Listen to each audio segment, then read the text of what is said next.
वर्ष 2019 के अंत में पूरे विश्व ने कोरोना महामारी का महादंश झेलना आरंभ किया और सारी स्थापित व्यवस्थाएं अस्त व्यस्त हो गईं। इससे सबसे ज्यादा प्रभावित हुए हमारे बच्चे।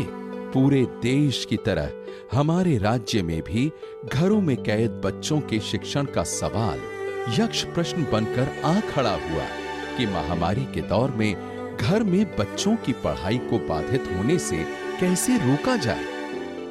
तब निकली राह और आरंभ हुई एक सार्थक पहल।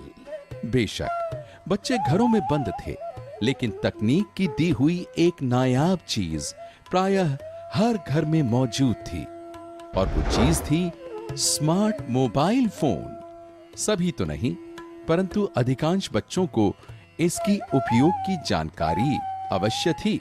इस तथ्य को ध्यान में रखते हुए वर्ष 2020 में राज्य स्तर पर एक केंद्रीय व्हाट्सएप समूह का निर्माण किया गया और प्रत्येक जिले के हितधारकों जैसे CRP, BRP अभिभावकों और शिक्षकों को इससे जोड़ा गया। फिर उन्हें राज्य स्तर से डिजिटल शिक्षण सामग्री भेजी जाने लगी। समूह से जुड़े शिक्षकों के द्वारा उनमें से सामग्री का चयन कर अपने विद्यालय के बच्चों को भेजा जाने लगा। इस प्रकार एक पहल की गई और कारवां बनता गया, जिसमें अब तक राज्य के लगभग 35,450 विद्यालय तथा 13.5 लाख बच्चे जुड़ चुके हैं। यह संपूर्ण तो नहीं था, लेकिन आशा की एक किरण दिखाई पड़ने लगी थी। इसे और कारगर बनाने के लिए कई दौर की बैठकें हुई। इससे उत्साह बढ़ा, काम होने लगा, आवश्यकताएं बढ़ी, साथ ही नई चुनौतियां मिलने लगी, मगर नए अनुभव भी मिले। आवश्यकता को देखते हुए शिक्षण सामग्री के लिए कई प्रयास आरंभ हुए। कक्षा के अनुरूप डिजिटल सामग्री की YouTube में तलाश की गई। विभाग तथा शिक्षकों के प्रयास से दक्षता आधारित पठन सामग्री के वीडियो तैयार किए गए। डिजिटल सामग्री का साप्ताहिक कैलेंडर तैयार किया गया और पिछले अनुभवों के आधार पर निरंतर सुधार करते हुए वर्ष 2021 से प्रखंड एवं क्लस्टर स्तर के समूह बनाए गए। सामूहिक सामग्री प्रेषण को और व्यवस्थित करते हुए प्रखंड और क्लस्टर स्तर पर अलग अलग सामग्री भेजी जाने लगी। अब कक्षा स्तर पर व्हाट्सएप समूहों का निर्माण किया गया है। व्हाट्सएप ग्रुप बना, जिससे सभी बच्चे उस व्हाट्सएप ग्रुप में जुड़े और वहां कंटेंट भेजा जाता था। हम उन कंटेंट को ऑन करते थे और उससे शिक्षा ग्रहण करते थे। शिक्षक प्रतिदिन अपनी कक्षा के अनुरूप क्लस्टर के समूहों में प्राप्त अधिगम सामग्री बच्चों को भेजते हैं। पढ़ाई चलती है और सप्ताह के अंत में क्विज का आयोजन किया जाता है।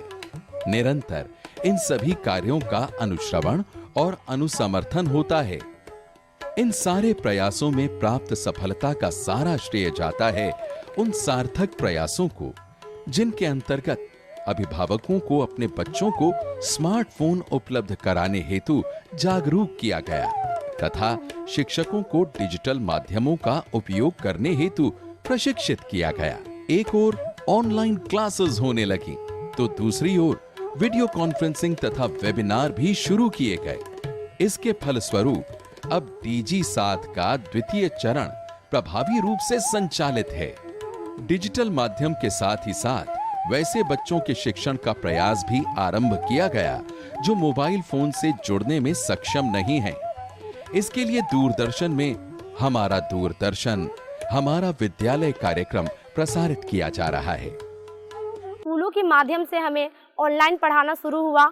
हमें ऑनलाइन ग्रुप बनाया गया, हमें ऑनलाइन के द्वारा शिक्षा दी गई और DG7 कार्यक्रम आया। रेडियो के माध्यम से, दूरदर्शन के माध्यम से हमें पढ़ाया जाने लगा।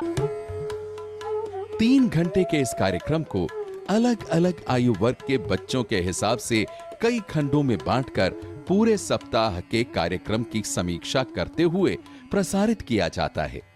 इसी तरह रेडियो के माध्यम से भी हमारा रेडियो हमारी पाठशाला कार्यक्रम चलाया जा रहा है। कोविड-19 का प्रकोप कम होते ही ऑफलाइन क्लासेस शुरू हो गए हैं, साथ ही ऑनलाइन क्लासेस भी जारी हैं।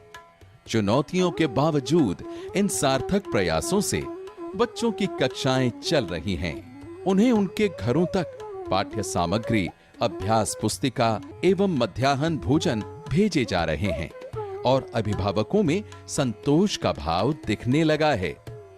धीरे धीरे छात्र और शिक्षक भी इनके जरिए सहज संबंध स्थापित कर रहे हैं और इस पहल को राष्ट्रीय स्तर पर सराहना भी मिल रही है।